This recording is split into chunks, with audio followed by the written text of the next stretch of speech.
Heyo broski, uyu ni P1 promoter, iyi ni Truth TV Rwanda. Ndagarutse muri cya kiganiro cyangwa se muri bya biganiro by'umwihariko top 10. Uyu munsi rero nakwegeranyirije ibintu 10 biranga Illuminati, ibivugwa ku bijyanye n'umuryango w'ibanga wa Illuminati byakomeje kwibazwaho cyane mu mateka n'umuco. Hari ibimenyetso abantu bamwe bashyira imbere mu gushimangira ko Illuminati ibaho cyangwa igira uruhare mu bintu bitandukanye, nubwo nta bimenyetso bifatika byigeze bigaragazwa. Dore bimwe mu bimenyetso nibyo Truth TV Rwanda twegeranyije kugira ngo tubibatangarize.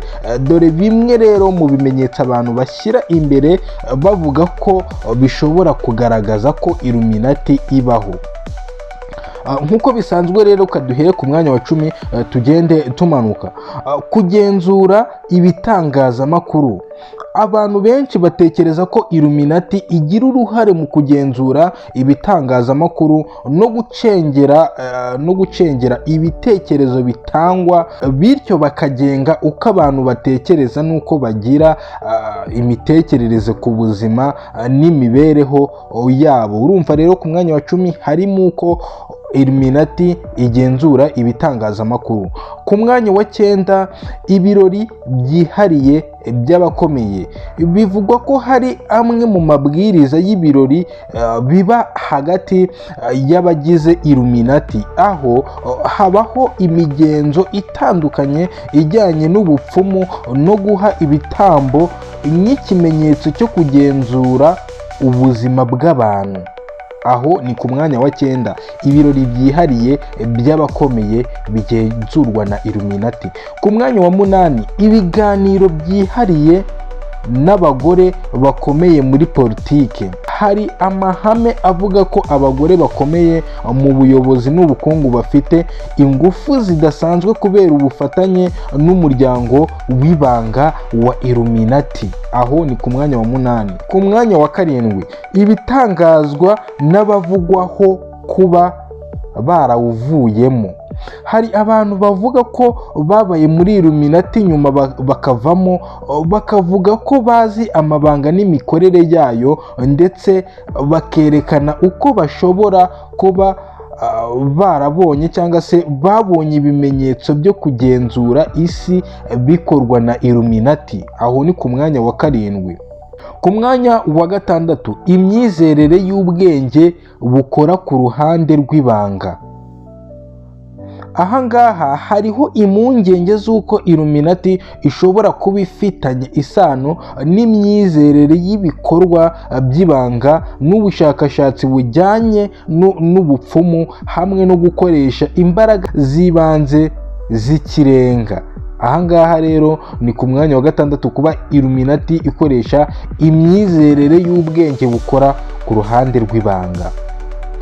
Ku mwanya wa 5 gutuma abahanzi n'abakinnyi bazamuka byihuse. Hari abantu bavuga ko abahanzi n'abakinnyi b'imena batumbagira vuba mu buryo budasanzwe, baba bafite aho bahurira na Illuminati, ndetse bakaba barahawe ububasha bwo kubaka izina mu buryo bwihuse. Ibi ngibi rero ngira ngo abantu mukurikirana siporo, umuziki, ngira ngo mujya mubibona. Ukabona umuhanzi yaraje mu gihe cy'umwaka umwe yahise aba superstar ku isi hose.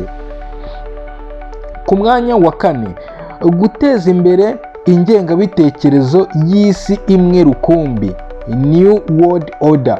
Illuminati bivugwa ko igamije gushyiraho ingoma imwe y'isi, New World Order, aho abayobozi bake bagenzura isi yose. Imyemerere y'ubutegetsi bw'isi yose iba irimo gucengera inzego zitandukanye.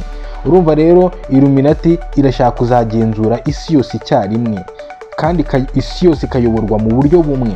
Ku mwanya wa 3 ibimenyetso mu myidagaduro. Muri sinema, umuziki, imyidagaduro, hari abavuga ko hari ibimenyetso byerekana ubushake bwa Illuminati mu gucengera umuco wa rubanda. Urugero, amwe mu mashusho n'indirimbo za bamwe mu bahanzi bakomeye harimo ibimenyetso bisobanuye mu buryo bw'ibanga. aha rero ni ku mwanya wa gatatu. Ku mwanya wa kabiri, abantu bakomeye mu buyobozi.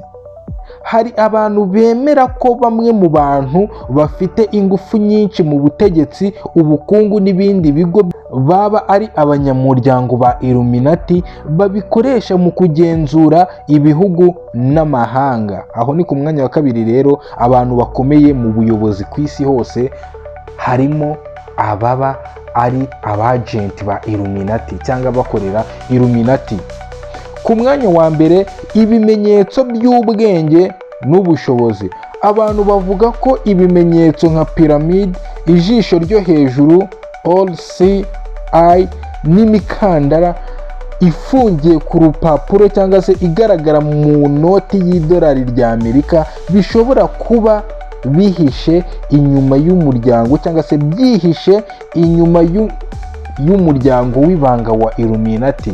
Byose rero uba usanga biri aho ngaho inyuma ya Illuminati. So rero ibi ni ibintu 10 nakwegeranyirije bigaragaza cyangwa se bitanga ibimenyetso by'uko Illuminati ihari. Nubwo ibi byose bivugwa, nta bimenyetso byimbitse by'inyandiko zifatika cyangwa by'ubushakashatsi bwemewe bigaragaza neza ko Illuminati ibaho nk'umuryango ugenzura isi. Akenshi bishingira ku nyigisho z'ibanga n'ibihuha bikomeza gukwirakwizwa mu bitekerezo n'umuco, ariko by'umwihariko twabashije kunyuramo bike bishoboka rwose 99 kuba Illuminati yaba iriho ari umuryango uri active. Njyewe ndi P1 Promoter, iyi ikaba Truth TV Rwanda. Kora subscribe, ibiganiro nk'ibi ntibikajye bigucika.